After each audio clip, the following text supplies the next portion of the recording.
Hello, Markee Dragon, also known as Marcus Eikenberry in real life, and welcome to another episode of the Mailbag. This one is going to be a continuation that seems to be an entrepreneurial edition, and so I got this here from Mackers71, and so Mackers is a student, and he's got these questions for me that he's doing for his class, and so I decided I'm going to answer them. But there's too many for a single episode, so here we go, continuing on. And if you didn't see the other one and you're into entrepreneurial stuff, go to the entrepreneurial playlist that I have. It's called Entrepreneurial Disease, because that's what it is. You get infected and then you have it for the rest of your life. So yeah, it's an entrepreneurial disease playlist, and these are all part of that. So there is also a mailbag playlist, but the entrepreneurial one has priority, just the way I have things set up. So, okay, number 10. Had you any sales or marketing experience prior to starting your own enterprise? Let me tell you something. No. I made all of my own experience. And what I mean by that is one of my ventures was that I had been selling computer memory on Craigslist. And this was, this was 20 years ago or so. And I was selling like 1 megabyte chips for about 80 bucks, and 4 megabyte for I think about $400, and then about 8 megabyte, which were very, very rare, I think it was about $1,600, and I was buying them at about half that price and then reselling them. And so I was getting them as factory seconds. They were errored in the fact that they didn't look pretty, and so the solder looked gunky or whatever, but they worked. And so I was selling them on Craigslist and everything, and I thought, you know what, there's such a demand for this kind of stuff, this computer stuff, that maybe I want to get a job in computer industry. Well, the fact is, without experience, no one would hire me. So I made my own computer company. I went and opened a computer store, and I gave myself the experience. And, that may be the wrong way to do it sometimes, but that's what I did. And so then after all that experience and stuff, when I sold that company, and that's a whole nother issue, that's a whole nother story. I sold that company, and after that I went to get a job, and because I had that on my resume, I didn't actually put that I was president of the company, because nobody wanted to hire a tech that was president of a company. They wanted to hire somebody who could be a worker for them. And my phone just whistled at me. It's this new phone I've got. I've got this Samsung Note thing here. And so anyway, I don't know how to turn it off right now. Anyway, then I put on my resume that I was building computers and that I was able to do customer service, the retail sales, all that stuff, all the different job functions that happened within the company. Even though we had a bunch of employees, I knew how to do them all, and so I put all those down as skills that I had at that point. And so then it was at that point, I then was able to get a job. I got a really good job with Nike, helping them with their Y2K conversion. Anyway, no, I did not have any experience before. I just went out and did. The number one thing about entrepreneurialism is the doing. If you get out there and do it, you can make it happen. And but if you just plan for a whole bunch of stuff, forget it. It doesn't work that way. So, there is some planning that is involved in everything, but the doing is more important. So, describe your secondary school education experiences, courses taken, subjects linked, extracurricular activities, particularly as these relate in some way to entrepreneurship. None. Well, one. Have I got the form here? I do. I have this one thing right here. And it's the no-brainer from Solution People. I have a playlist about No Brainer. You can see me working on it. I have a couple more videos that I'm going to be posting to that playlist here within the next month. And that is an innovation creation tool. Innovation creation, evaluation, and action taking. And that tool gets me through any single problem.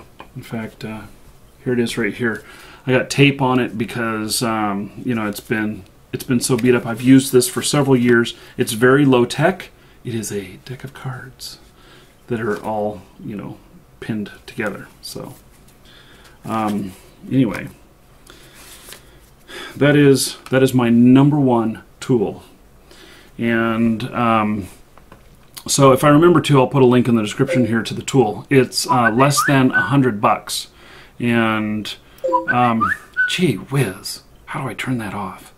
It's less than $100, and it is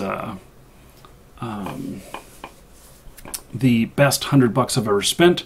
I did fly to Chicago, where Solution People is, and I took a class in it. And you don't need a class, but I took a class for being a trainer of how to train other people to use it and everything. But I did that not so that I could train other people, but I did that so that I could better my skills with it. And I can almost do it in my head now. So as far as other education, you know, I would have to say another education that as a kid I was very, very bad. Very bad. My parents did not know what to do with me. I was always in trouble with the authorities and everything, and that was up to the time of being about 12. And I got in trouble. I got in a lot of trouble. And for one of the things, I was given community service work. I was given 400 hours of community service work, which the judge said it was the most he had ever given out to anybody. And that's when I was 12 years old. And that really set me straight. And what's interesting about that is that they assigned me to work in a thrift store. And it was one of those that's like Goodwill, you know, donations come in and everything, and you got to sort through them, and, you know, you put up the everything into, you know, make it available for sale, the stuff that has value. And I learned every single aspect of retail sales, including running the cash register, while doing those community service hours. And that was the best education I had for how to become a business owner myself.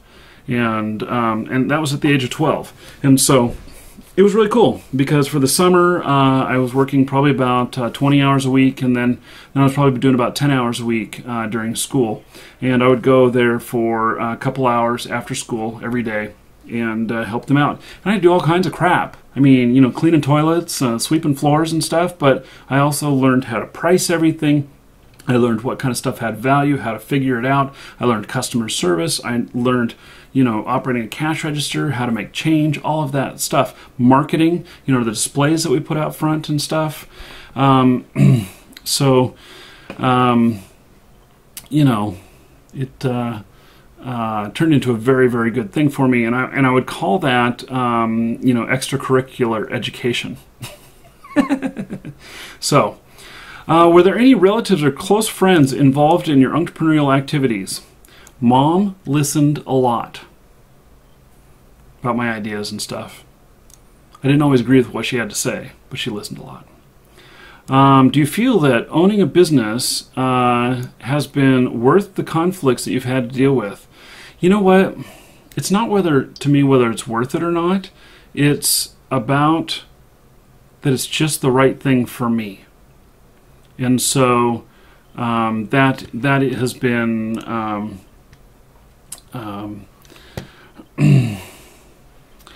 that has been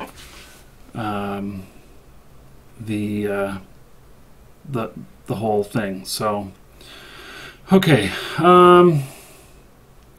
let's see, number 14. Do you believe that there should be security in a job?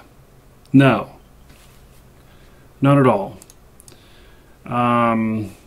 any employee who feels 100% insecure with their job is going to do a crap job.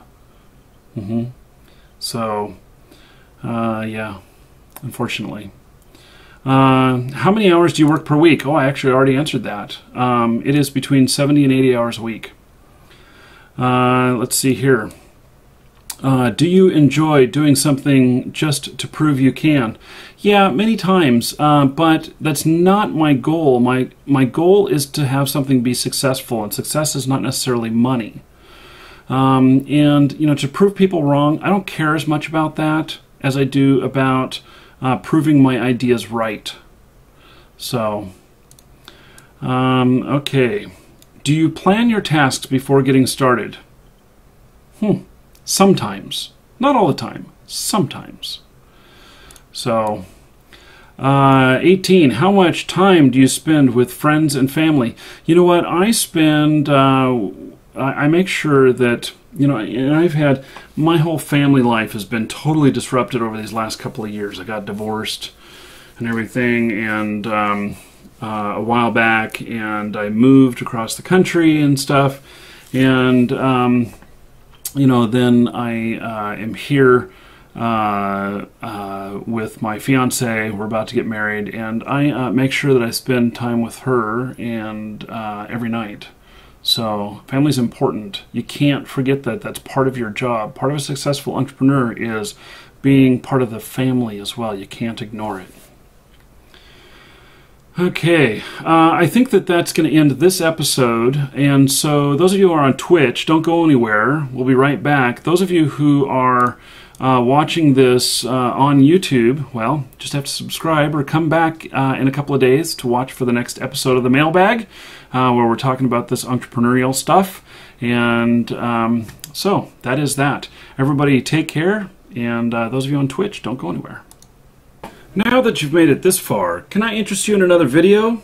You know, in the upper left right there, I am building a custom gaming computer. In fact, it's the computer that I use to record my gameplay. I get awesome frame rates. When I'm not recording, I commonly get 60 to 80 to 90 frames a second. But when I'm recording gameplay, and if you are someone who's recording gameplay, you could still get 30 to 40 frames a second even while recording gameplay. And for those of you who have actually tried recording gameplay, you know that that's important and that that's hard to do.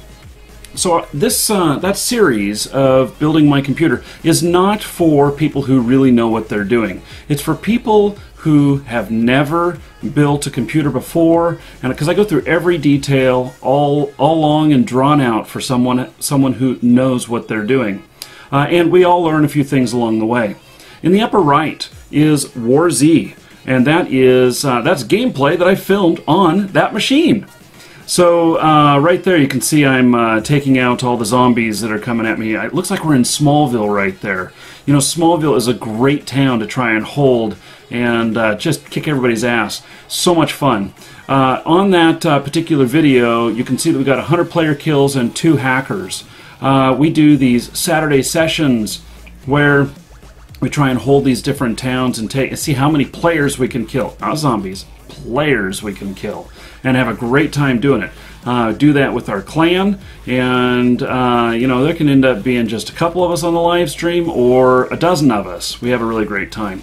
In the lower left, that is one of the live shows where Roman Russian Caliber called in. He's the art director of the War Z, and he decided to let us know what the current status of things are, what they're working on, what's important to them, and talk about the artwork in the game. And then, the lower right, that is a hacker who has a personal message for Sergey, the CEO or the president or the leader of the War Z. I'm not sure what his title is, but he believes that Sergey should be punished for taking our money and providing us the game in the state that it's in. And in fact, he is so upset about it that he is actually hacking the servers, bringing them down. Right there we're talking about when he took servers down one afternoon, and he threatens to take down servers again, which is in a follow-up video to that. And he proves how he's done it. And so It's an evil, evil world out there, and I can't agree with somebody wanting to hack the servers and take them down. In fact, it makes all of us players, lose access to the game. But he really wants to punish Sergey, and so there we have it. You get to hear everything that's on his mind, how he's taking the servers down, and why he's doing it. Enjoy this music on the way out. I'm Markee Dragon. Take care.